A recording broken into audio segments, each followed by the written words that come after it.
A timid 6-year-old girl enters a bakery, clutching an old, worn-out broom.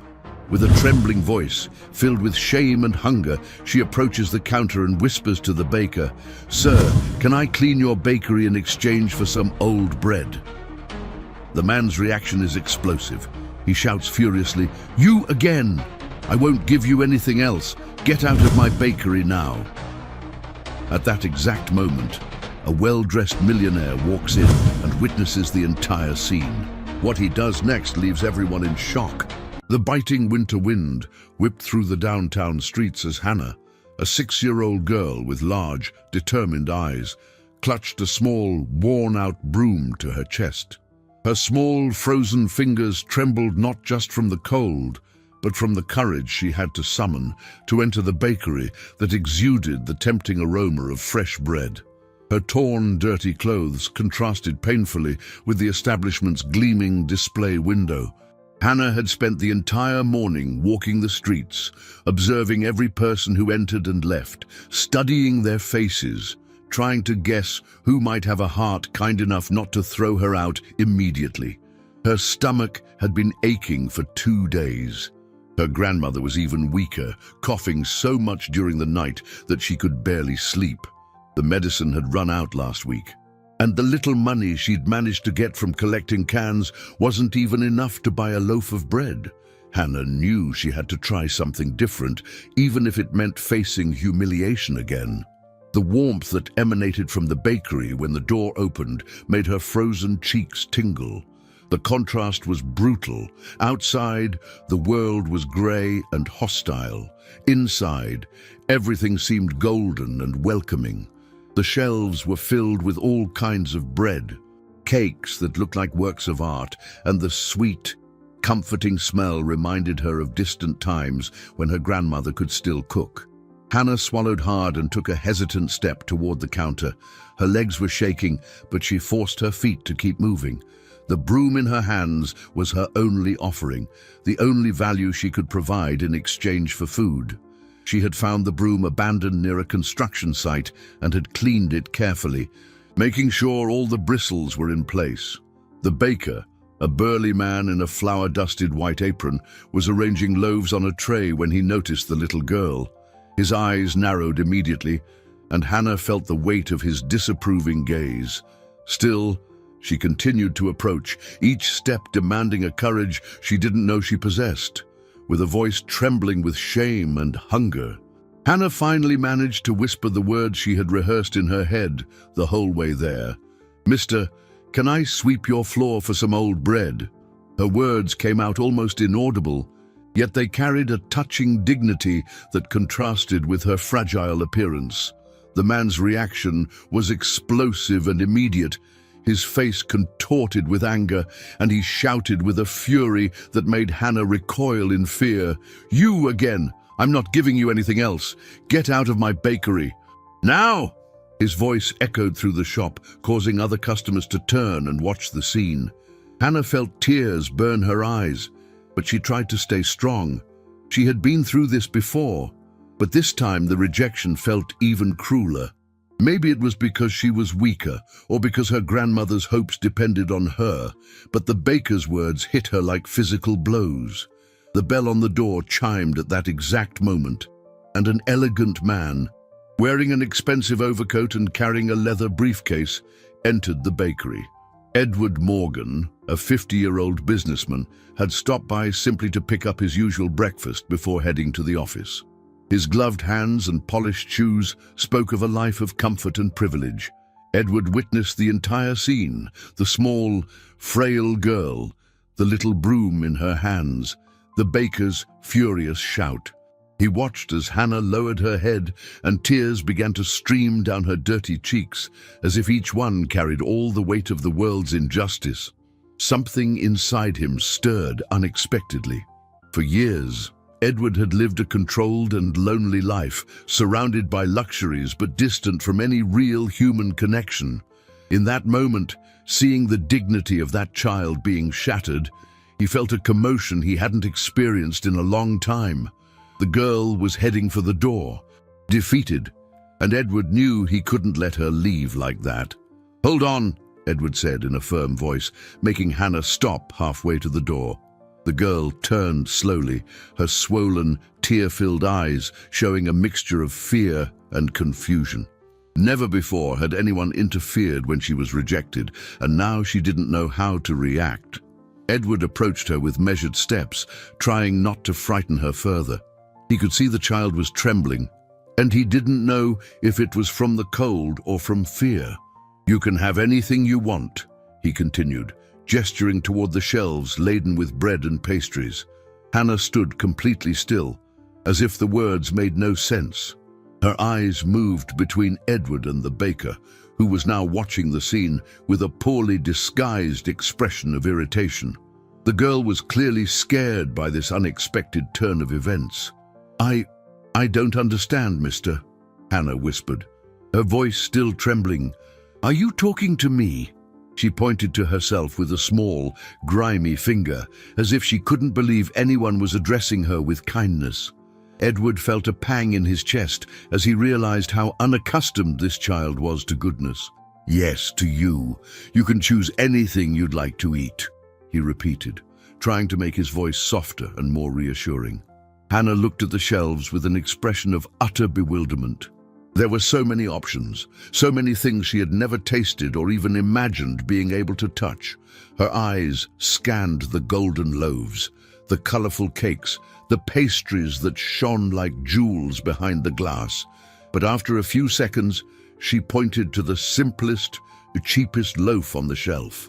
"It's the only one I know, mister," she said, with a devastating innocence that made Edward feel as if a dagger had pierced his heart. That simple but deeply revealing answer showed him the chasm that separated their realities. While he had access to everything, she knew only the bare minimum for survival. The baker, visibly annoyed by the situation, roughly grabbed the plain loaf and slapped it on the counter. "That'll be $2, he muttered, clearly wishing the whole situation would end. Edward couldn't take his eyes off the girl. There was something about her that touched him deeply. Perhaps it was the way she held the little broom as if it were a precious treasure, or how her eyes showed a sad wisdom that shouldn't exist in a child so young. "Actually," Edward said, surprising even himself, "I'll take 6 of the most nutritious loaves you have." He pointed to the whole-grain breads filled with wholesome ingredients, the ones that cost 10 times more than the plain loaf Hannah had chosen. The girl's eyes widened so much that Edward thought she might faint. She looked at the expensive loaves, then at him, then back at the loaves, as if trying to process information that was impossible to be true. "Mister, that's too much," she murmured, her voice breaking with emotion. "I don't need that much. Just 1 is more than enough for me." A different kind of tears began to stream down her face, no longer tears of pain, but of a gratitude so profound it seemed painful. Edward paid for the bread without another word, watching fascinated as the girl reacted to his every move. When the baker, still grumpy, wrapped the 6 loaves in brown paper, Hannah reached out with hands shaking so much she nearly dropped the package. "I've never seen so much food all at once," she whispered, clutching the bundle to her chest as if it were the most precious treasure in the world. The tears kept falling, but now she was smiling, a small, shy but genuine smile. Edward felt transformed by that smile. For years, he had lived a mechanical life, surrounded by people who only approached him out of self-interest. He had never seen someone show so much gratitude for something so simple. The purity of that joy made him question everything about his own existence. "What's your name?" he asked gently, crouching down to her level. "Hannah," she replied, wiping her tears with the cuff of her tattered sleeve. "And you, you, sir?" "Edward," he said, extending his hand to her. Hannah looked at the gloved hand with hesitation, as if she wasn't sure it was appropriate to touch it with her dirty hands. When they finally shook, Edward felt a connection he hadn't expected. There was something about this child that awakened feelings in him he thought had long since died. Paternal. Protective feelings that startled him with their intensity. Hannah left the bakery carrying the loaves as if she were carrying hope. Edward watched her through the window, seeing her head toward the square across the street. Something inside him had irrevocably changed in those few minutes, and he knew he couldn't just forget this girl and go back to his normal life. Edward couldn't concentrate on anything all morning. Sitting at his desk on the 5th floor of the corporate building, his eyes constantly drifted to the window overlooking the city square where Hannah had gone. The meeting with the Japanese investors was scheduled for 10, but his mind kept returning to that small, brave girl. At 9:30, he got up and walked to his office's panoramic window. Down below, he located her easily, a tiny figure sitting on a park bench, the package of bread carefully opened beside her. She was eating slowly, savoring each piece as if it were the most exquisite meal in the world. His assistant, Marcia, entered the room carrying a stack of documents.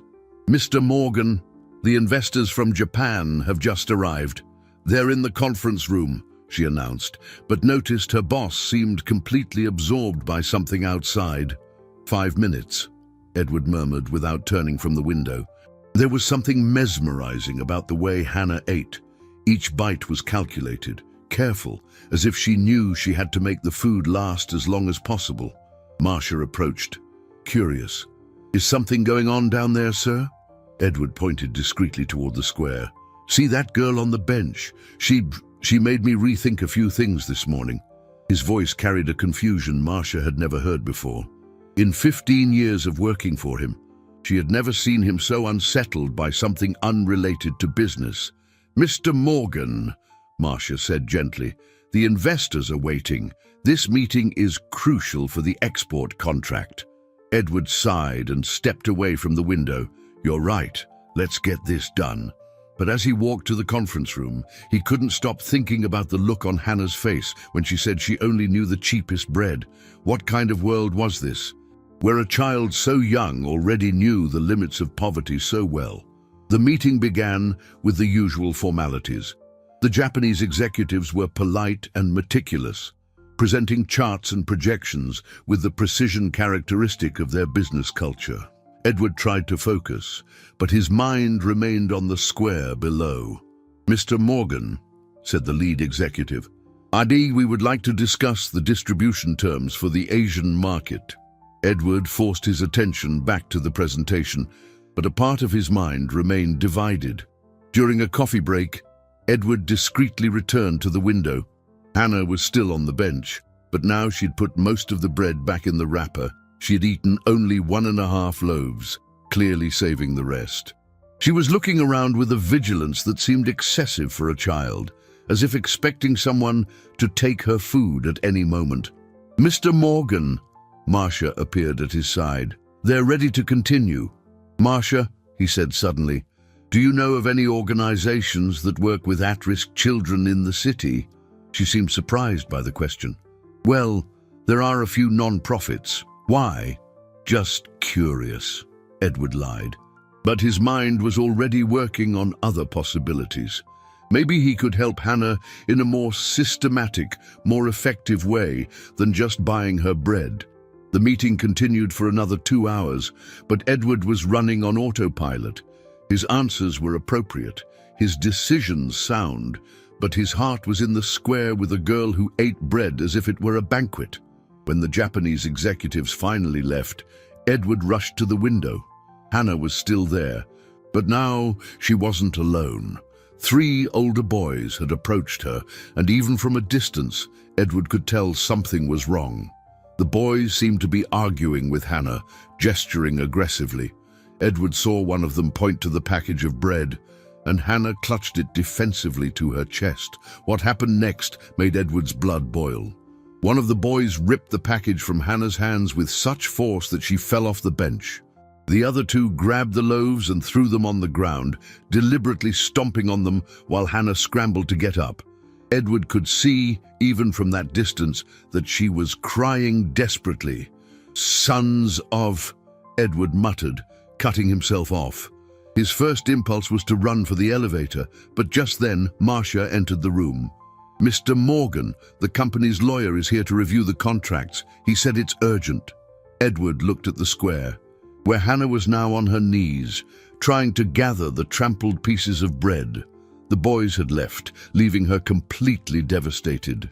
The image of that child crying over the remains of her only meal filled him with a rage he hadn't felt in years. "Tell the lawyer I'll be there in 15 minutes, Edward said, his voice tense. "I have an urgent situation to handle." Marcia saw the determination in his voice and simply nodded. Edward took the elevator. But when he reached the ground floor, he ran to the square. He had to see if Hannah was okay. He had to understand what had happened. When he got to the bench, he found Hannah still trying to collect the ruined pieces of bread, her tears falling onto the trampled fragments. The sight of this small child trying to salvage what was left of her destroyed food broke Edward's heart in a way he wasn't prepared for. "Hannah," Edward called softly, not wanting to startle her further. The girl lifted her tear-streaked face, and the look of surprise in her eyes when she saw him approaching was like a knife to his chest. Even in her despair, she tried to hide the ruined pieces of bread behind her back. "Mr. Edward," she whispered, trying to wipe her tears with her ragged sleeves. You came to see me." There was a touching disbelief in her voice, as if the idea of someone caring about her was impossible to comprehend. Edward knelt on the damp grass beside her, not caring about the expensive suit he was wearing. "I saw what happened from my office window," he said, pointing to the building. "Who were those boys? Why did they do that to you?" Hannah lowered her head, clearly ashamed. "Don't worry, mister. It's my fault." Her voice was so quiet Edward had to lean in to hear her. "And I borrowed money from them for food, but I couldn't pay it back." Edward felt a jolt. That simple, devastating revelation opened up a world of complexities he hadn't considered. "How much do you owe them?" he asked, trying to keep his voice calm. $5, Hannah replied, as if it were an impossible fortune to gather. "But they said now it's 10, because it's overdue." She looked at the pieces of bread scattered on the ground. "They said they'll be back tomorrow, and if I don't have the money..." Edward felt the anger rising in his chest, but forced himself to remain calm. "If you don't have the money, what happens?" Hannah shrugged, as if she had accepted an inevitable fate. "They'll beat me up," she said with a terrifying naturalness. "They've done it before. That's how it works on the street, mister. You owe, you pay. One way or another." The brutal simplicity with which Hannah described her situation made Edward realize that this child's reality was far more dangerous than he had imagined. She wasn't just fighting hunger. She was trapped in a cycle of violence and intimidation that could destroy her. "Hannah," Edward said carefully, "where do you live? Do your parents know about this?" The girl's face shut down, and she hugged her knees to her chest. "I just have my grandma," she murmured. "She's real sick. I can't tell her because she'll worry, and that's bad for her heart." Edward felt as if each of Hannah's answers revealed a new layer of tragedy. "How long has your grandmother been sick?" "Since the winter started," Hannah replied. "She coughs a lot and can't get out of bed. That's why I come to the streets, to try and get food and money for her medicine." The picture forming in Edward's mind was of a 6-year-old girl carrying the weight of supporting a sick grandmother, facing violent creditors, and being rejected by shopkeepers. It was an impossible burden for anyone, let alone a girl so small. "Listen," Edward said, taking out his wallet. "I'm going to give you the money to pay those boys." He pulled out a $50 bill. But Hannah shrank back as if the money would burn her. "I can't take that much, mister," she said, shaking her head vigorously. "That's too much money. And what if they think I have more? They'll just want to loan me more." Edward realized Hannah was right. Giving her a lot of money could make her an even bigger target. The child's intelligence in understanding the dangerous dynamics of her situation both impressed and saddened him. "So what do you think we should do?" he asked, genuinely curious about her perspective. Hannah thought for a moment, biting her lower lip. "Maybe you could just give me the $10, she said hesitantly. "That way they'll stop bothering me, at least for now." Edward agreed, but as he handed the money to Hannah, his mind was racing.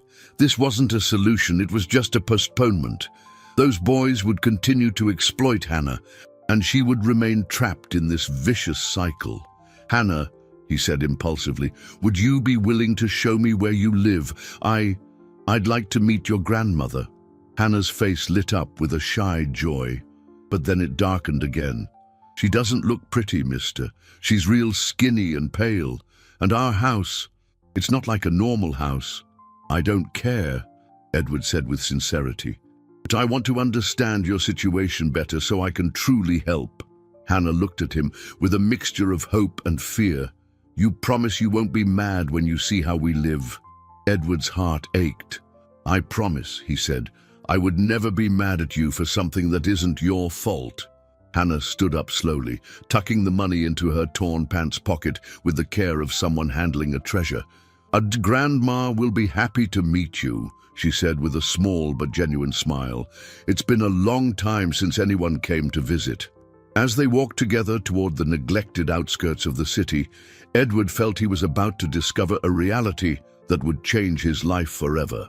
The courage and dignity of this small girl had already planted a seed of transformation in his heart, and he knew there was no going back. The walk to the city's edge took nearly an hour. Edward had never ventured into these narrow, potholed streets where houses were crammed together in a labyrinth of survival. Hannah walked ahead of him with sure steps, knowing every shortcut and every danger hidden in these alleys. "Mr. Edward," Hannah said, stopping in front of a structure that looked more like a pile of old wood and black tarps. "This is our home." Her voice carried a mixture of pride and shame, as if she wanted him to know this place was special to her, even while understanding it wasn't much in the eyes of the world. Edward had to force himself not to show the shock he felt. This wasn't a house, it was a precarious shack with plywood walls that had holes covered by pieces of plastic. The roof was a mix of broken shingles and tarp, and the entire structure looked like it might collapse in a strong wind. "Grandma," Hannah called softly, pushing open a door made of poorly fitted planks. "I brought a visitor." The inside of the shack was even more shocking than the outside. A single room served as a bedroom, kitchen, and living area, with a dirt floor partially covered by pieces of old carpet.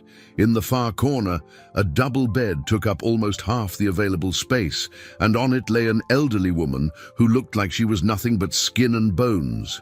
"Who is it, my child?" the grandmother asked in a weak, hoarse voice. When her eyes focused on Edward, he could see surprise and concern mix on her wrinkled face. "Grandma, this is Mr. Edward," Hannah said, approaching the bed. "He was very kind to me today. He bought us bread." The woman tried to sit up, but a violent coughing fit made her give up. Edward watched in horror as the cough seemed to consume all her strength, leaving her even more pale and fragile. "Please, don't get up," Edward said gently. Approaching the bed, "Hannah told me you haven't been feeling well. I'm sorry to receive you like this," the grandmother murmured, clearly embarrassed. "We have nothing to offer." "Hannah, where are your manners? Get the gentleman a glass of water." Hannah looked around in desperation. "Grandma, the water ran out yesterday. I was going to get more later from the spigot." Edward felt as if every detail of this reality was a punch to the gut. There was no water, no food besides the bread he had bought, no furniture beyond the bed, and a makeshift wood stove in the corner. "My name is Edward Morgan," he said, pulling over a broken plastic chair from the corner. "Hannah told me you've been sick for some time. Have you seen a doctor?" The grandmother gave a bitter laugh, which brought on another coughing fit. "A doctor, Mr. Morgan. We don't even have papers. No birth certificates, no social security numbers. Hannah was born right here, never registered. I came from out of state 40 years ago and lost my papers along the way. To the government, we don't exist." Edward felt the world spin. The first major twist in the situation revealed itself. Hannah and her grandmother were invisible to the system. No documents, no medical assistance, no social safety net. They were ghosts, living on the margins of society. "How do you survive?" Edward asked, trying to keep his voice steady. "Hannah is very smart," the grandmother said with pride, stroking her granddaughter's hair. She collects cans, asks for help at the stores, sometimes earns a few dollars sweeping sidewalks.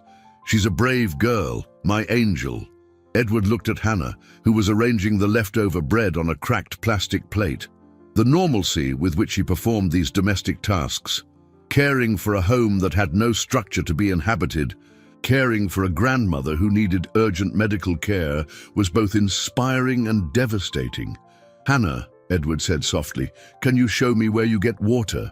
"There's a public spigot 3 blocks from here," she replied, "but it only works in the morning and at night. In the afternoon, they shut it off because the pressure is low." Edward began to understand the complex logistics Hannah had developed to keep them both alive.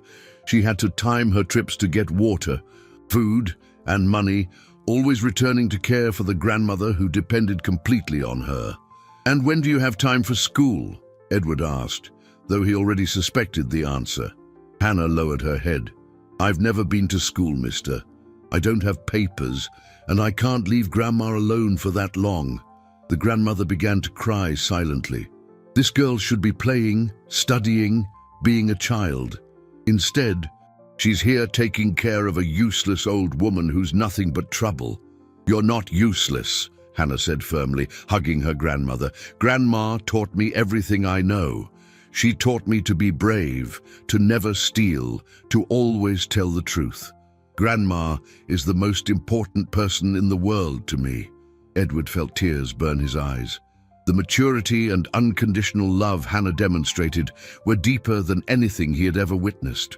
This child had an emotional wisdom that many adults never develop. "Mr. Morgan," the grandmother said suddenly, "you seem to be a good man. Please, if anything happens to me, take care of Hannah. She has no one else in the world."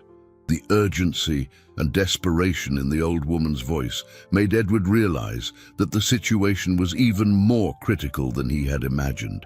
This wasn't just a family going through hard times.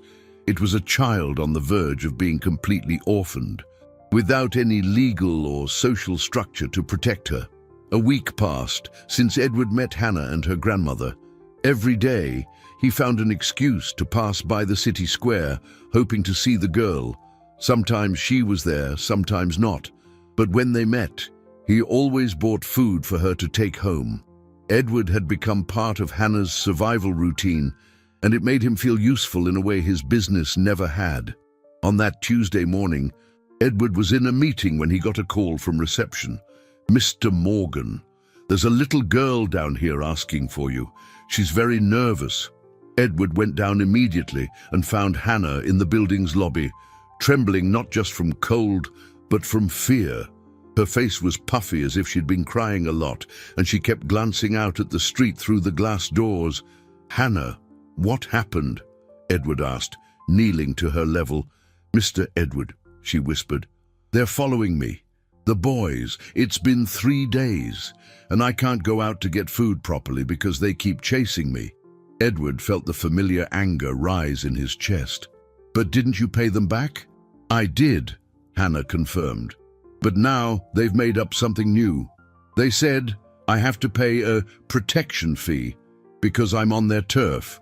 $5 a week." Edward realized this was systematic extortion. The boys had figured out Hannah had access to some money and decided to exploit her indefinitely. The second mid-plot twist was revealing itself. This wasn't an isolated incident, but part of an organized pattern of intimidation. "How many of them are there?" Edward asked. 3, Hannah answered. "The biggest one is named Rico. He's the boss. The other 2 just do what he says." Edward looked out at the street and saw 3 teenagers across the way, clearly watching the building. When they noticed they were being watched, they moved away, but not far. "Hannah, you can't keep living in fear like this," Edward said. "I'm going to talk to them." "No, mister!" Hannah grabbed his arm desperately. "If you talk to them, they'll know I told on them. It'll be worse for me." Edward saw the dilemma. Any direct intervention could put Hannah in greater danger. They were dealing with people who had no qualms about intimidating a 6-year-old child. "So what do you think we should do?" Edward asked, valuing her opinion. Hannah thought for a moment. "Maybe I can change my route," she said. "Go to other neighborhoods to try and get food. But that means being away from Grandma for longer, and she's getting worse." Edward's heart tightened. Hannah was being forced to choose between her safety and caring for her grandmother. "How is your grandmother?" "Really bad," Hannah replied, her voice breaking. "She can barely stay awake now, and the cough, Mister, sometimes she coughs up blood." The urgency of the situation intensified dramatically. Hannah's grandmother needed immediate medical attention, but Hannah couldn't even leave the house properly to get money or food because of the harassment. "Hannah," Edward said carefully, "what if I took your grandmother to a hospital? I have a car." "I can." "She doesn't have papers," Hannah interrupted. "And neither do I. They won't treat us. I tried once, when Grandma fainted.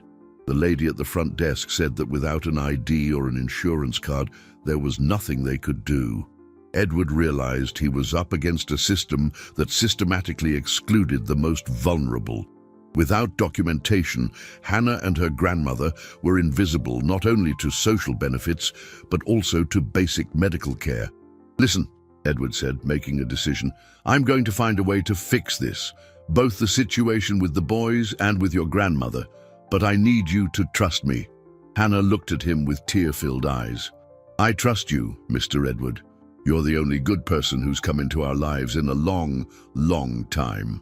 At that moment, Edward saw through the glass doors that the three boys had returned and were approaching the building.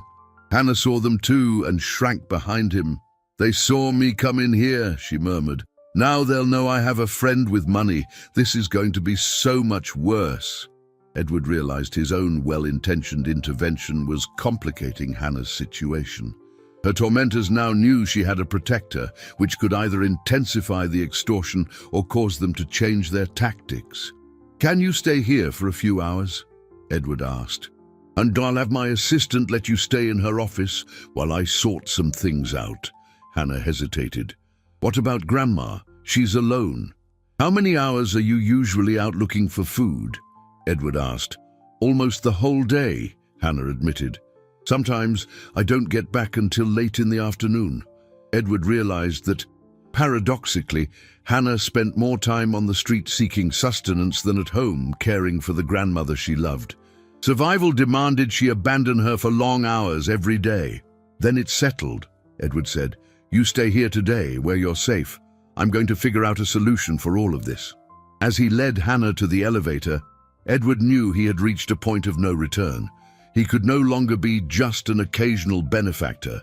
He had to get truly involved in this family's life. But at the same time, he was beginning to realize that solving Hannah's problems would be far more complex than simply offering money or food.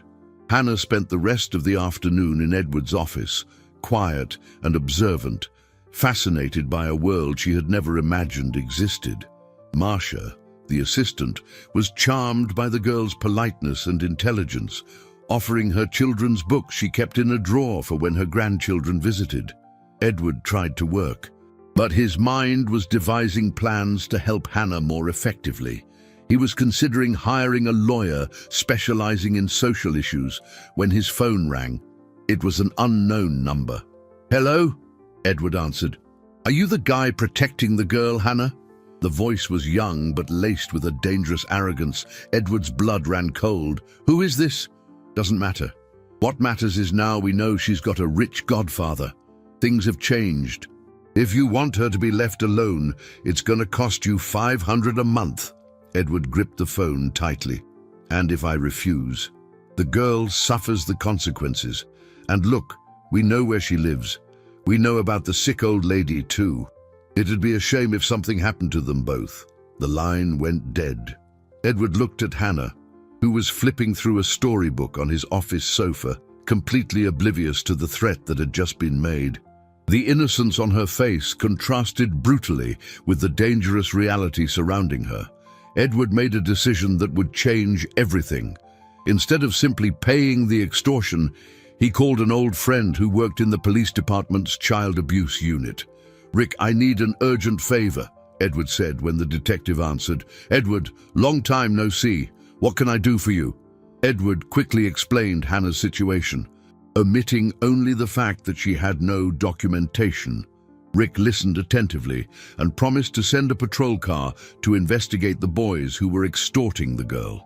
What Edward didn't expect was that his call would trigger a series of unforeseen events. The next morning, when he arrived at his office, he found Hannah waiting for him in the lobby, but this time she wasn't alone. A social worker was at her side, and both looked very tense. "Mr. Morgan," said the social worker, a middle-aged woman with a stern expression, "I need to speak with you about Hannah." Edward felt a terrible sense of foreboding. "What's happened?" "We received reports that a minor is being kept in inadequate housing and care conditions. We were also informed that she is involved in panhandling activities and is being exploited." Edward looked at Hannah, who was pale and frightened. "Reports from whom?" "That's confidential," the social worker replied. "What's important is that we need to remove Hannah from this dangerous situation immediately. She will be placed in a foster home, and the elderly woman she lives with will be evaluated for possible placement in a suitable facility."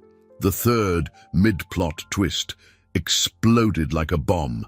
Edward realized that someone had used the social welfare system as a weapon against Hannah. The girl would be separated from her grandmother and placed in an institution, while the old woman would be sent to a nursing home. "No!" Hannah cried, running to Edward and clinging to his leg. "Mr. Edward, don't let them take me away from Grandma. She'll die without me." Edward felt a fury he had never experienced. "What if I'm willing to care for them? I can provide a proper home, medical care." "Are you related to the minor?" the social worker asked. "No, but then you have no legal rights to her. And frankly, Mr. Morgan, a single man offering this kind of help to a street child, raises certain suspicions." Edward understood the insinuation and felt a mix of outrage and despair. His attempts to help Hannah were being twisted, and now she was being punished for accepting his help. "Please," Hannah begged the social worker, "I take good care of my grandma. She's just sick, but I know how to give her medicine. I know how to cook for her. Don't take me from her, please." The social worker looked at Hannah with an expression that mixed pity and determination. "Honey, you're too young to carry these responsibilities. You need to be a child, go to school, have a normal life." "My normal life is with my grandma," Hannah shouted, tears streaming down her face. "She's my family. You can't take me from her." Edward realized he was witnessing the destruction of a family that, despite all its hardships, was bound together by genuine love. Hannah and her grandmother sustained each other, one providing physical strength, the other offering wisdom and affection. "How much time do I have to sort this out?" Edward asked the social worker. "The removal order is for today," she replied. "We already have a team en route to the residence to pick up the elderly woman." Hannah began to sob desperately. "Grandma, she's alone. She'll be so scared." Edward made a desperate decision. "Hannah, do you know a place where you and your grandmother could hide for a few days, while I sort this out legally?" The social worker was alarmed. "Mr. Morgan, that would be obstruction of a court order." "And you're destroying a family," Edward retorted. "Give me 48 hours to prove I can provide adequate care for them both." Hannah looked at Edward with a mix of hope and terror. "There's Mrs. Maria's house," she whispered. "She's Grandma's friend. She lives on the other side of the neighborhood." Edward knew he was about to cross a line that would put him in direct conflict with the legal system. But looking at the desperation in Hannah's eyes, he realized some battles were worth every risk. His comfortable, predictable life was about to be completely transformed by a brave little girl who had chosen to fight for her family. Edward made the riskiest decision of his life. While the social worker was on the phone with her superiors, he whispered to Hannah, "We're getting your grandmother. Now, do you know a back way to your house?" Hannah nodded quickly, understanding the urgency. "There's a path by the creek. It's longer, but nobody uses it." Edward told the social worker he needed to retrieve some documents from his home and would be back in an hour. The woman hesitated, but agreed to wait. Not suspecting his true intentions, during the car ride to the city's outskirts, Hannah was silent, only pointing out directions. Edward could see she was terrified they would be too late. Her small hands trembled in her lap, and she bit her lower lip until it nearly bled. "Mr. Edward," she said suddenly, "what if Grandma can't handle being moved? She's so weak." Edward felt the weight of the responsibility he had taken on. "We'll take care of her, Hannah. But first, we need to get her out of there before the others arrive." When they neared the neighborhood, Edward parked the car a few blocks away, and they continued on foot along the path Hannah knew. The trail was steep and treacherous, passing a polluted creek and unstable ground, but Hannah moved with the agility of someone who had grown up in that environment. "It's too quiet," Hannah murmured as they approached the shack. "Usually Grandma is talking to Mrs. Francis next door." When they reached the door, they found Hannah's grandmother awake, but very pale. She seemed to have lost even more weight in the last few days, and her breathing was labored. "Grandma," Hannah said, rushing to the bed. "We have to get out of here. Now, people are coming to separate us." The grandmother looked at Edward with tired but lucid eyes. "Mr. Morgan, what's happening?" Edward quickly explained the situation, omitting the most frightening details so as not to alarm her further. "I need to take you both to a safe place while I handle the legal issues." "I can't travel," the grandmother said weakly. "I can barely get out of bed." "Grandma, please," Hannah begged, holding the old woman's frail hand. "If you stay, they'll take me away. I'll never be able to take care of you again." The grandmother saw the desperation in her granddaughter's eyes and found a strength she didn't know she had. "All right, my angel. We'll try." Edward helped the grandmother get dressed and out of bed. She weighed so little that he could carry her easily, but he could feel how every movement caused her pain. Hannah quickly gathered their few belongings: some clothes, a yellowed photo of her parents, and a tattered rag doll. "Mr. Edward," Hannah said suddenly, "Mrs. Maria lives right over there." She pointed to a slightly better structured house on the other side of the area. "But what if she doesn't want to take us in? What if she's afraid of getting into trouble?" Edward realized they were about to ask for shelter from people they barely knew, putting them at risk as well. "We have to try," he said. "It's our only option right now." Mrs. Maria was a sturdy, kind-eyed woman in her 60s who had known Hannah's family for a long time. When she saw Edward carrying Hannah's grandmother, with the girl crying at his side, she immediately understood something was terribly wrong. "My heavens, what's happened to you?" she asked, quickly opening her door. Hannah explained the situation between sobs, and Mrs. Maria listened with a growing expression of outrage. "Separating a girl from her grandmother because they're poor. What kind of world is this?" "Mrs. Maria," Edward said, "I know it's a lot to ask, but could they stay here for a few days? I will handle everything legally. I promise you won't get into any trouble." Mrs. Maria looked at Hannah's grandmother, who was nearly collapsing from exhaustion, and at Hannah, who was clinging to her skirt like a lost child. "Of course they can stay," she said firmly. "Nobody is separating this family while I'm alive." Edward felt an immense gratitude for this simple woman who hadn't hesitated to help. As Mrs. Maria settled Hannah's grandmother into her own bed, Edward explained that he had to go back to deal with legal matters, but would return the next day. "Mr. Edward," Hannah said, holding his hand, "what if you can't fix it? What if they take me anyway?" Edward knelt to her level and looked her in the eyes. "Hannah, I promise I will do everything in my power to keep you together. But I need you to be brave for a little while longer. Okay?" Hannah nodded, but Edward could see she was terrified. The girl who had faced hunger, violence, and illness with astounding courage was now being defeated by the fear of losing the only family she had. When Edward returned downtown, he discovered that the social worker had mobilized the police to find him. His assistant, Marcia, was visibly nervous when he arrived at the office. "Mr. Morgan," she said in a low voice, "several people have been here looking for you and the girl. They said you might be committing a crime." Edward realized he had crossed an irreversible line. His reputation, his career, his comfortable life, all of it was now at risk for a 6-year-old girl he had chosen to protect. But looking back, he knew he couldn't have done otherwise. The fourth mid-plot twist was materializing. Edward was no longer just a benefactor. He had become a fugitive from the law, protecting a family the system considered a problem to be solved.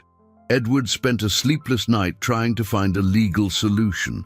He consulted 3 different lawyers, but they all gave him the same answer. Without documentation, it would be nearly impossible to get custody of the girl quickly. The process could take months, and in the meantime, Hannah would remain in a foster home.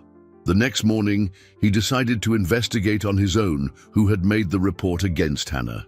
He went back to the bakery where it all began, hoping to find a clue. The baker recognized him immediately and didn't look happy to see him. "You again," the man said with hostility. "Shouldn't you be minding your own business instead of meddling with street kids?" "Was it you who reported Hannah to social services?" Edward asked directly. The baker smiled maliciously.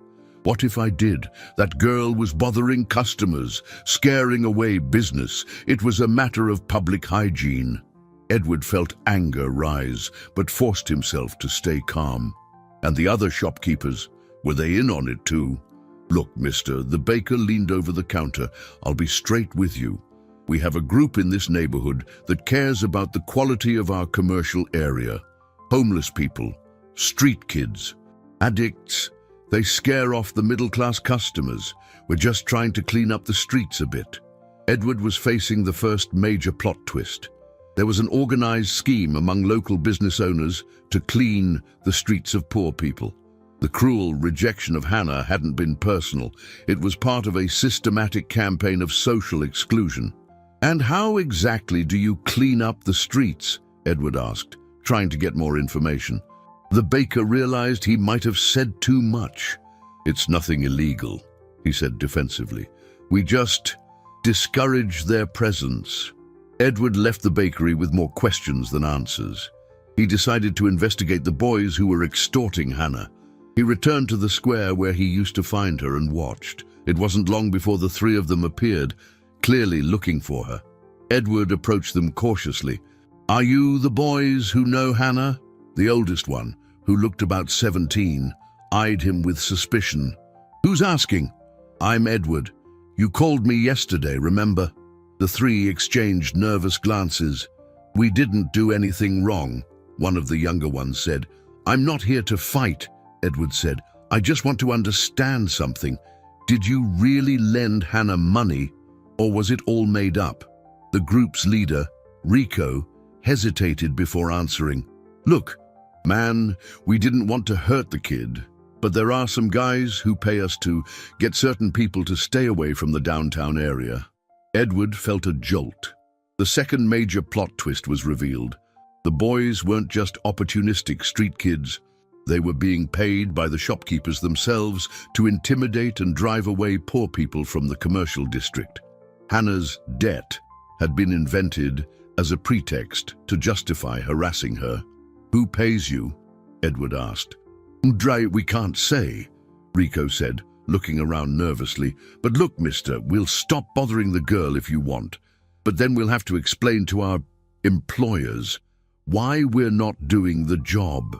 Edward understood the complex situation these boys were also trapped in.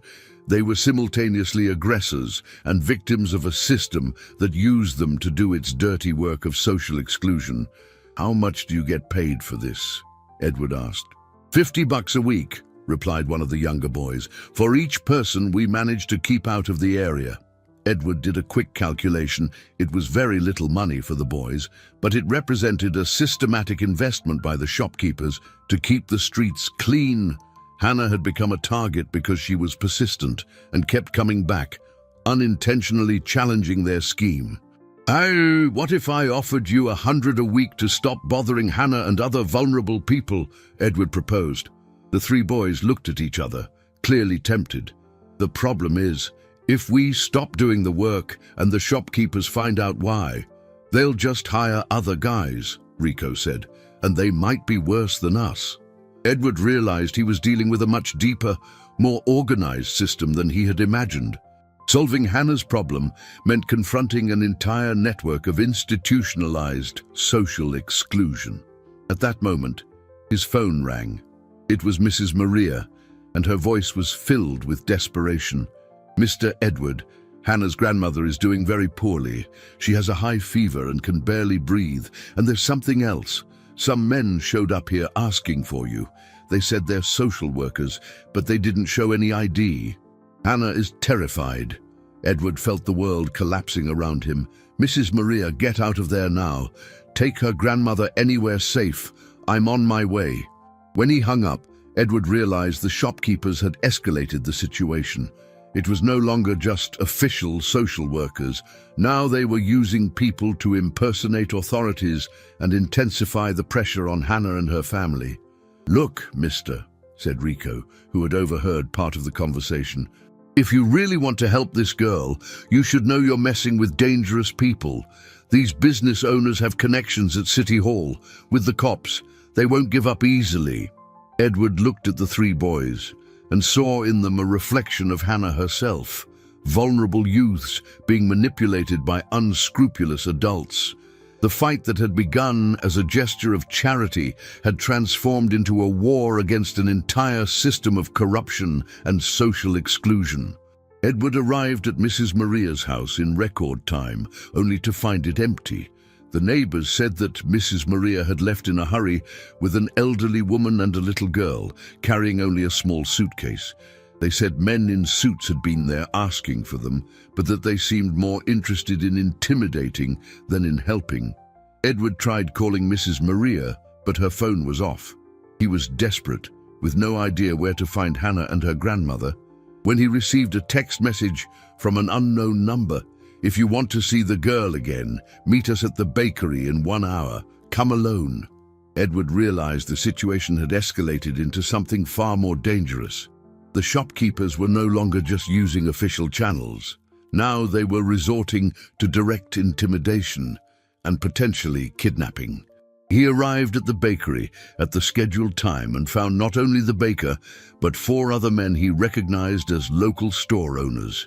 They all wore serious, hostile expressions. "Mr. Morgan," said a middle-aged man who appeared to be the group's leader, "you are causing a lot of problems for our business community. Where are Hannah and her grandmother?" Edward asked directly. "They're safe, for now," the man replied with a cruel smile. "But that will depend on how cooperative you are." Edward felt a fury he had never experienced. "You kidnapped a sick child and an old woman." "We didn't kidnap anyone," the baker said. "We just rerouted them to a location more appropriate for their social circumstances." "What do you want?" Edward asked, trying to control his rage. The leader stepped closer to him. "We want you to stop interfering with our urban improvement efforts.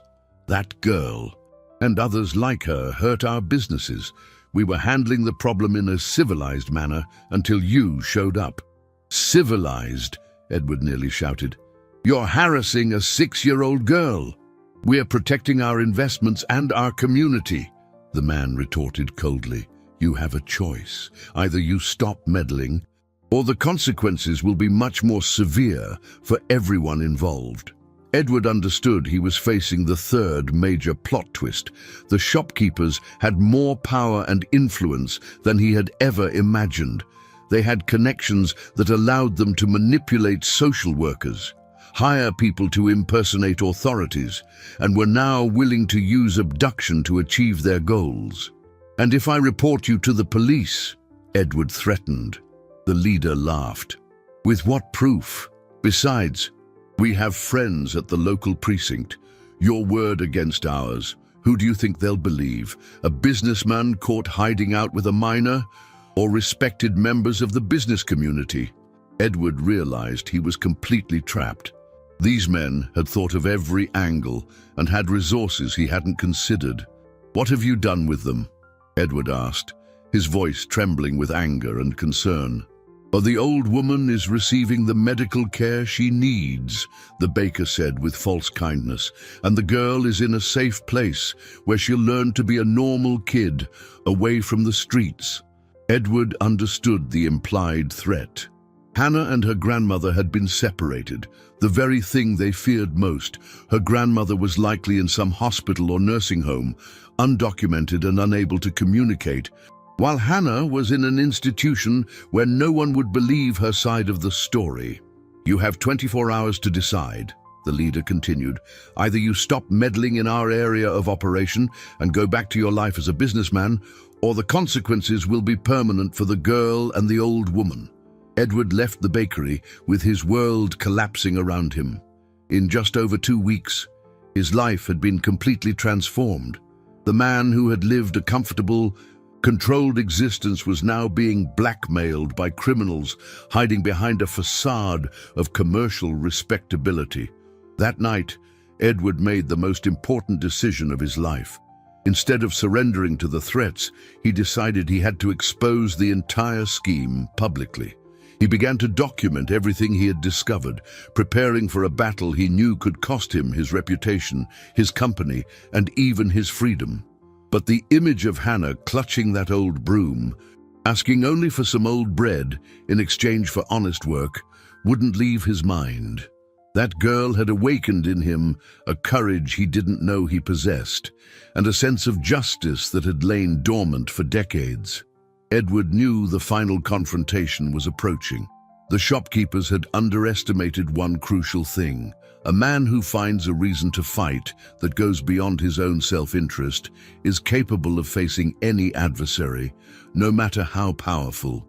Hannah had taught him about true courage, not the absence of fear, but the decision to do what is right despite the fear.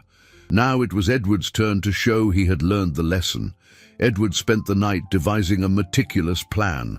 Using his business contacts, he secured an urgent meeting with an investigative journalist from the city's main newspaper, a public prosecutor known for his integrity, and a human rights lawyer. He knew he needed powerful allies to confront the web of corruption he had uncovered. The next morning, before the shopkeeper's deadline had even expired, Edward made his first move.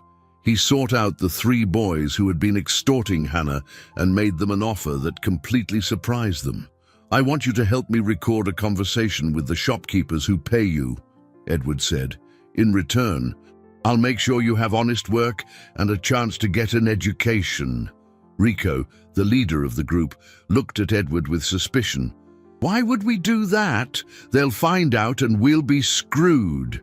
"Because you're victims of this system, too," Edward replied. "Do you think it's right for a 6-year-old girl to be hunted down just because she's hungry?" The 3 boys looked at each other. Edward could see that, despite their tough exteriors, they were just scared teenagers, trapped in a situation that forced them to harm people even more vulnerable than themselves. "Hannah, she never did anything to anyone," the youngest of the group murmured. "We always felt bad for bothering her." Edward realized he had found a crack in the shopkeeper's system. "Then help me end this, not just for Hannah, but for all the other children and vulnerable adults you're forced to harass." Rico finally agreed. "All right. But if this goes south, we're skipping town." Edward arranged a meeting with the baker, pretending he was ready to negotiate. The boys would hide nearby with a recorder, capturing the entire conversation where the shopkeepers would confess to their systematic intimidation scheme. Meanwhile, Edward had provided the investigative journalist with every detail he had on the urban cleanup scheme. The journalist, Mark Riley, was shocked by the sophistication of the operation and promised a full investigation. "This is bigger than you think, Edward," Mark said. "If these shopkeepers really have contacts at City Hall and in the police department, we're talking about corruption at multiple levels of government." The meeting with the baker went as planned. Edward pretended to be defeated and willing to make a deal. The baker, convinced of his victory, was recklessly detailed in explaining how the scheme worked. "Look, Mr. Morgan," the baker said, unknowingly being recorded, "it's nothing personal. It's just business. We pay each kid $50 a week to keep the homeless and street kids away. We have an informal agreement with some city inspectors who look the other way. And we know people at the precinct who fast-track public disturbance complaints when we need them to. Edward got the baker to confess not only to the intimidation scheme, but also to the network of corruption that allowed it to function without interference from the authorities. But the real surprise came when the baker, giddy with his apparent victory, revealed where Hannah and her grandmother were being held. The old woman's at St. Vincent's nursing home. Up north, he said with malice. Without papers, she'll stay there until she dies, and the girl is at the St. Clair's municipal shelter. They'll educate her right, teach her not to bother hard-working people. Edward left the meeting with all the information he needed. The recordings proved the corruption scheme, and now he knew exactly where to find Hannah and her grandmother. Immediately, he mobilized his new allies. The district attorney issued warrants for both institutions, while the journalist prepared an explosive story that would run the next day.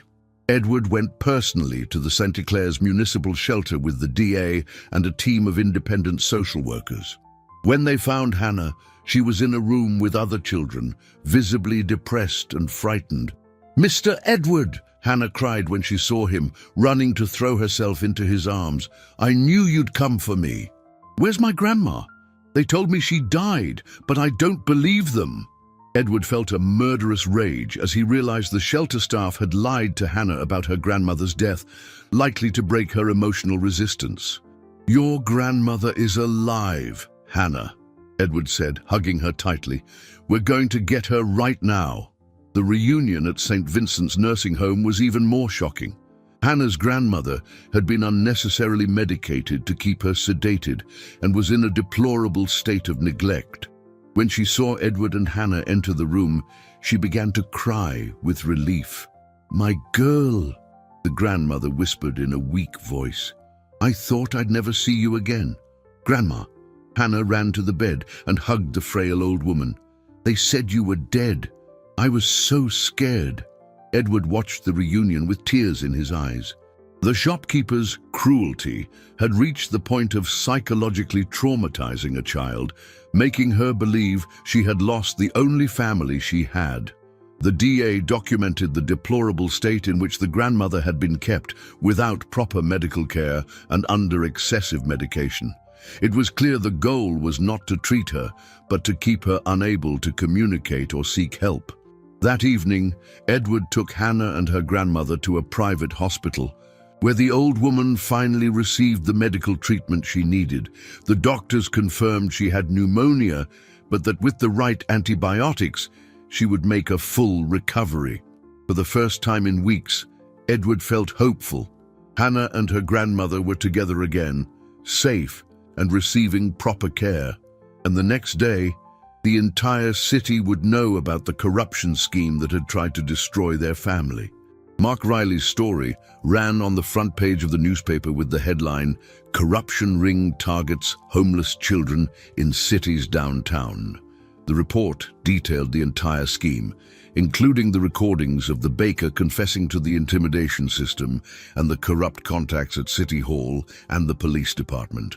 Edward woke up to dozens of calls from other journalists, television programs, and even international human rights organizations. Hannah's story had become a symbol of the fight against social exclusion and systemic corruption. At the hospital, Hannah was affectionately caring for her grandmother, who was already showing signs of improvement with the proper treatment. The girl seemed calmer, but Edward could see she was still processing the trauma of being separated from her family. "Mr. Edward," Hannah said when he arrived to visit them, "I saw on TV that they're talking about us. Why do so many people care now?" Edward sat in the chair beside the bed. "Because your story showed everyone how innocent people can be hurt by unfair systems.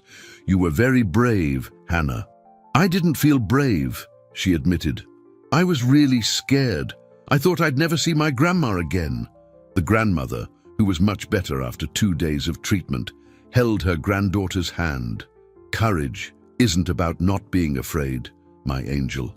It's about doing what's right even when you are." Edward smiled, realizing the grandmother had expressed exactly what he had learned throughout this whole experience. But Edward's relief was cut short when his lawyer arrived with troubling news. "Edward, the shopkeepers are fighting back. They've filed a defamation lawsuit and are spreading rumors about your relationship with Hannah." Edward's stomach turned. What kind of rumors?" "They're insinuating that a single man who takes such an interest in a child must have inappropriate motives," the lawyer said with disgust. "It's a desperate tactic, but it could work if we don't respond properly."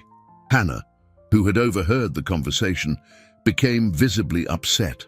"Mr. Edward, are they saying bad things about you because of me?" Edward knelt beside her bed. "Hannah, it doesn't matter what they say. You and your grandmother are my family now, and I will protect you from anything." But that afternoon, the situation grew even more complicated. Official social workers appeared at the hospital with a court order questioning Edward's suitability as Hannah's temporary guardian, citing the concerning allegations raised by the shopkeepers. "Mr. Morgan," said the lead social worker, "we understand your intentions are good, but we have to follow protocol. Hannah needs to be evaluated by our psychological team, and her custody situation must be properly formalized." Edward realized the shopkeepers were using the legal system itself to continue harassing Hannah, even after being exposed. They had twisted his generosity into something suspicious and were now using it to keep Hannah vulnerable. "I want to stay with Mr. Edward," Hannah said firmly, surprising everyone with her determination. "But he took care of me when no one else cared. He saved my grandma. Why do you want to take me away from him?" The social worker was visibly touched by Hannah's sincerity, but maintained her professional stance. "Honey, we need to be sure that you're safe and that everyone around you has the best intentions." Edward knew he had reached the most critical moment of the entire situation. The next few hours would determine whether he could keep Hannah and her grandmother safe, or if the corrupt shopkeepers would succeed in using the system against them one last time. "Hannah," Edward said calmly, "would you like to tell these people how we met and what happened to us?" Hannah nodded and, with a courage that impressed everyone present, began to narrate the entire story. She spoke of her life on the street, her grandmother's illness, the harassment from the boys, the cruel shopkeepers, and how Edward had been the only person to treat her with dignity and respect. "Mr. Edward never hurt me," Hannah said, looking directly at the social worker. "He protected me from bad people. He brought me food when I was hungry. He took care of my grandma when she was dying. Why do you think that's wrong?" The purity and honesty in Hannah's testimony were undeniable. Edward saw tears in the eyes of several people present, including some of the social workers. But the real turning point came when Hannah's grandmother, finding a strength she didn't know she possessed, got out of bed with difficulty and addressed the lead social worker. "Mom," the grandmother said, her voice trembling but firm, "I've lived 70 years in this world. I've seen a lot of good people and a lot of bad people. This man has a pure heart. He saved my life and my granddaughter's life when everyone else had abandoned us. If you take Hannah from him, you'll be punishing a saint for doing the job you should have been doing." The silence that followed was broken only by the sound of the medical equipment. Edward realized this was the moment of truth. Everything that had happened in the past weeks would be decided in that hospital room, based on the testimony of a brave little girl and a grandmother who refused to let injustice prevail once more. The grandmother's emotional testimony created a moment of respectful silence in the hospital room. The lead social worker, Ms. Albright, an experienced woman who had seen many difficult situations, discreetly wiped away a tear. "Mom," she said to the grandmother, "I understand your gratitude to Mr. Morgan, but our responsibility is to ensure Hannah is in an environment that offers not only care, but also a proper legal structure." Edward realized that, despite the emotion of the moment, He still needed to resolve the practical and legal issues that would allow him to officially care for Hannah and her grandmother. "Miss Albright," Edward said, addressing the team leader, "I have a proposal. What if I could demonstrate that I can offer not only love and protection, but also a suitable home and educational opportunities for Hannah?" At that moment, Marcia, Edward's assistant, entered the room carrying a thick folder. "Mr. Morgan, I brought all the documents you requested." Edward had spent the last 2 days working feverishly with lawyers and independent social workers to prepare a complete adoption petition. He had sold some of his stocks to buy a house in a safe neighborhood, with a yard for Hannah to play in and a room adapted for her grandmother's ongoing medical care. "Ms. Albright," Edward said, opening the folder, "here are all the documents for the formal adoption of Hannah. I also have the papers to become the legal guardian for her grandmother's medical care. Furthermore, I have already enrolled Hannah in the best school in the area and hired a nurse to care for her grandmother at home." The social worker took the documents, clearly impressed by the organization and thoroughness of the petition. "Mr. Morgan, you did all this in 2 days. When you find your family," Edward replied, looking at Hannah, "there's no time to waste. Every minute counts." Hannah approached Edward and held his hand. "Mr. Edward, does this mean I can call you Dad?" Edward knelt to her level, tears in his eyes. "If you want to, Hannah, it would be the greatest honor of my life. And Grandma will live with us too," Hannah asked eagerly. "Always," Edward promised. "We're a family now. Nothing and no one will ever separate us again." Hannah's grandmother, who had visibly strengthened in recent days with proper medical treatment, approached Edward with tears of gratitude. "Mr. Morgan, I have no words to thank you. You haven't just gained a daughter, you've gained a family that will love you forever." Ms. Albright closed the folder and smiled. "Well, Mr. Morgan, it seems you've thought of everything. We will expedite the adoption process. Given the special circumstances and Hannah's clear testimony of her desire to stay with you, I believe we can finalize everything in a few weeks." Edward felt immense relief, but he knew one challenge remained. The corrupt shopkeepers likely wouldn't give up easily. As if reading his thoughts, Edward's lawyer entered the room with important news. "Edward, I have an update on the shopkeepers' case. The DA's investigation has uncovered evidence of corruption far more extensive than we imagined." The lawyer explained that the boys' recordings had led to a larger investigation, uncovering a corruption scheme involving not only the shopkeepers, but also city inspectors, some police officers, and even a city councilman. Several arrests had been made, and the main individuals involved were being prosecuted. "And there's more," the lawyer continued with a smile. "Rico and the other 2 boys who helped with the recordings are being placed in a witness protection program. They'll get to go to school and have honest work, just as you promised." Edward felt that justice was finally being served. Not only was Hannah safe, but her courage had exposed an entire system of corruption that harmed many other vulnerable people. Dad," Hannah said shyly, testing out the new word. "What's going to happen to the bakery, where it all started?" Edward smiled. "Actually, Hannah, I have a surprise. I bought the bakery from the man who was arrested. We're going to turn it into a place that offers free meals to children in need and their families." Hannah clapped with joy. "And can I help? I know how to sweep really well." "Of course you can help," Edward said, hugging her. "But now you'll be helping as my daughter. Not as a desperate child begging for food." Hannah's grandmother watched the whole scene with a radiant smile. "You know what makes me happiest?" she said. "Hannah will finally get to be a child. She'll play, study, dream. She'll have the childhood every child deserves." Ms. Albright, who had observed the entire interaction, made her final notes. "Mr. Morgan, I rarely see a situation where all the pieces align so perfectly. Hannah clearly loves and trusts you. You've demonstrated not only financial resources, but also genuine emotional commitment. And most importantly, You're already a family at heart."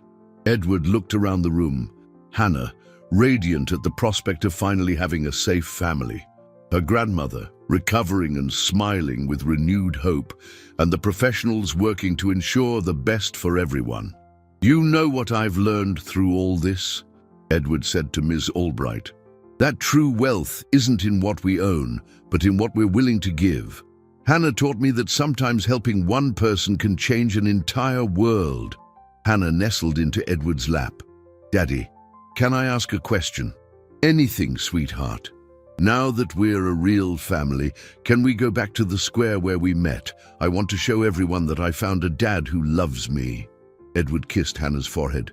"We can go wherever you want, princess. You have a forever home now."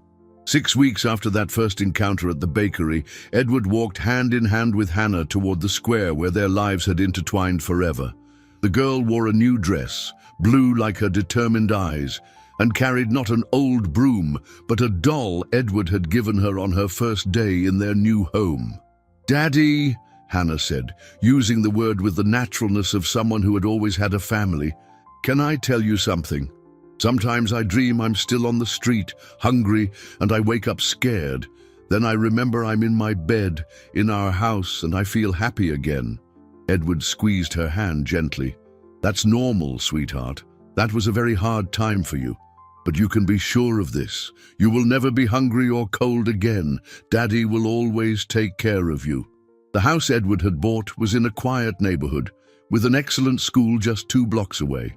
Hannah had adapted quickly to her new life, showing a remarkable intelligence that had been stifled by the need to survive. Her teacher already remarked that she was among the best students in her class. Hannah's grandmother, who now went by the affectionate title of Grandma Maria, given by Edward, had fully recovered from pneumonia. She lived in the adapted room in the house, where she received care from a daytime nurse and shared stories and advice with her new family in the evenings.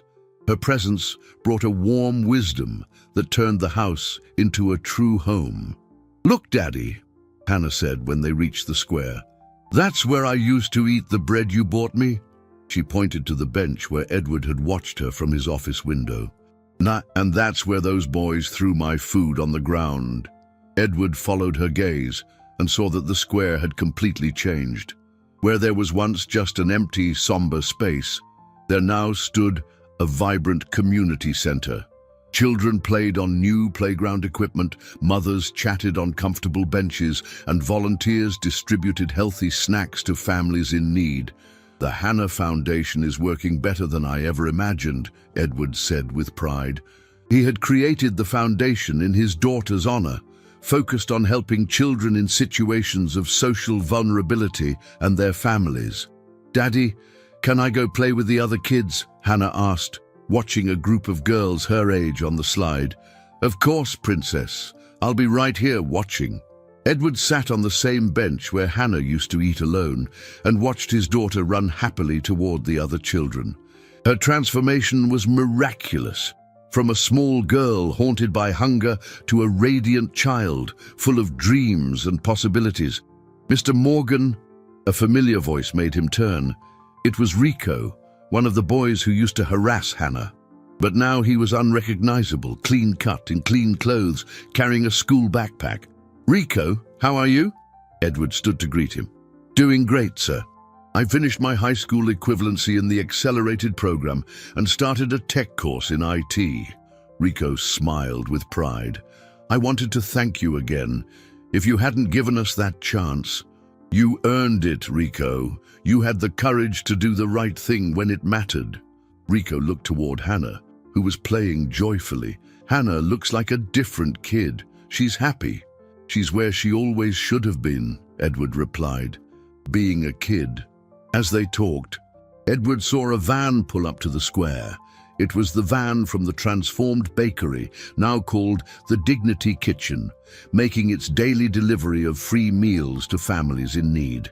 The former baker, after completing his community service, had become one of the project's most dedicated volunteers. "Mr. Morgan," the ex-baker said as he got out of the van, "I never thought I'd say this, but this work has given me more satisfaction than years of selling bread. Seeing the kids smile when they get food, it's indescribable." Edward smiled. "Sometimes we have to lose everything to find what really matters." Hannah ran back to Edward, bringing a girl her age who looked shy and poorly dressed. "Daddy, this is Julia.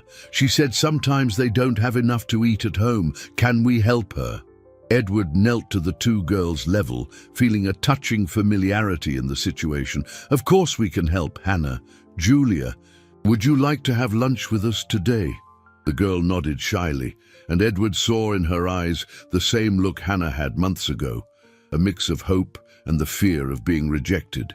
"Julia," Hannah said with the seriousness of a child who knows the world, "my daddy is very good. He'll take care of you too." Edward realized that Hannah had learned not only to receive love, but also to offer it.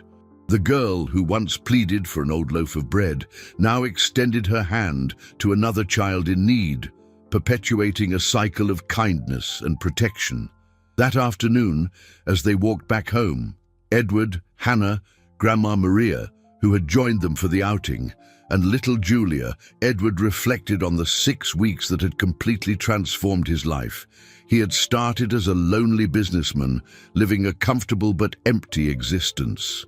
Now he was the father of an extraordinary girl, the caretaker of a wise and loving grandmother, and the founder of an organization that helped hundreds of vulnerable families. "Daddy," Hannah said when they got home, "can I hang my old little broom on my bedroom wall?" "Why do you want to do that, sweetheart?" "To remember that all honest work deserves respect," she replied with a wisdom that touched Edward's heart. "And to remember that sometimes bad things can turn into very, very good things." Edward hugged Hannah, feeling immense gratitude for everything that had happened. The girl who had entered his life carrying a small, worn-out broom and asking for dignity had taught him the true meaning of wealth. The home they had built together was more than a house. It was a symbol that genuine love can transform any situation, no matter how desperate it seems. Hannah had found a family, Edward had found a purpose, and Grandma Maria had found a place where her final years would be filled with joy and affection. As Hannah carefully hung her little broom on the bedroom wall, now framed like a precious work of art, Edward knew he had learned the most important lesson of his life, that true courage isn't found in accumulating wealth, but in using our resources to protect those who need it most, even when it means confronting entire systems of injustice. The square where Hannah had been humiliated was now a center of hope. The bakery where she was rejected now fed hundreds of children.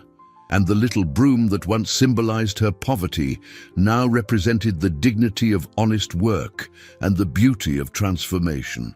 Hannah had taught Edward that even the most painful encounters can lead to the most beautiful changes, and that sometimes a brave child can be the instrument for an entire community's transformation.